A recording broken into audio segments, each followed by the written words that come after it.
because trenches have been around for literally 100 years. It's amazing. I'm Elise, and today I'm going to talk about the 4 types of coats that you need in your wardrobe. It is getting cold out there, at least it is where I live. I'm in many layers, and so it got me thinking about really the 4 coats that you need in your winter wardrobe to really feel like you have enough versatility, enough interest, but not like you're storing 30 coats over the rest of the year. The first type of coat that I think everyone should have in their wardrobe is a trench coat.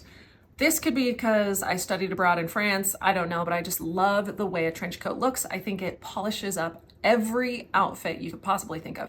You could throw it on over leggings and a sweatshirt in the airport and still look amazing.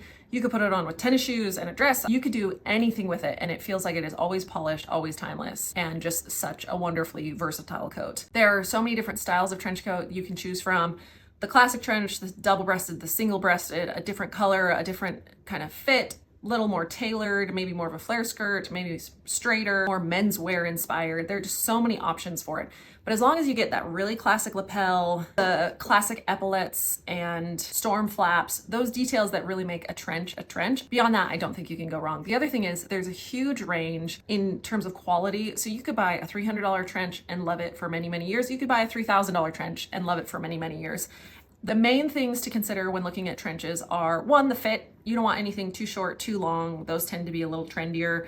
Go for something at the knee or a little below the knee, so it's warm and weatherproof and will last a really long time and look good for a very long time. The other thing to consider is the quality of fabric. So obviously the quality of fabric determines how well it's going to age, how well it's going to look over 5, 10, 15 years. The main thing to look for is really the weatherproofing of it. Is it water resistant? Is it wind resistant? When it comes to things like gabardine, which is just a really tightly woven cotton or wool, those are water resistant.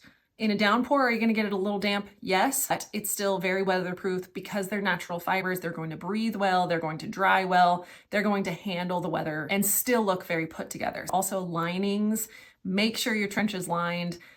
There are some trenches out there that are unlined but still have very nice finished edges, and those are fine, except it's not going to be quite as warm or have quite the long life that a lined trench will have, because putting it on, taking it off, putting it on, taking it off over and over and over and over again, it's going to get some wear.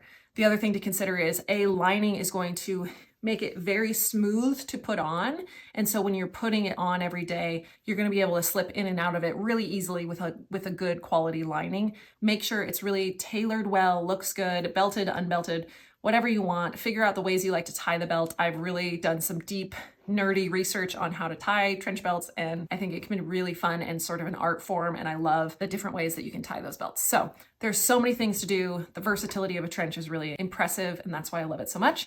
That's why it's number 1 in terms of my core coat wardrobe.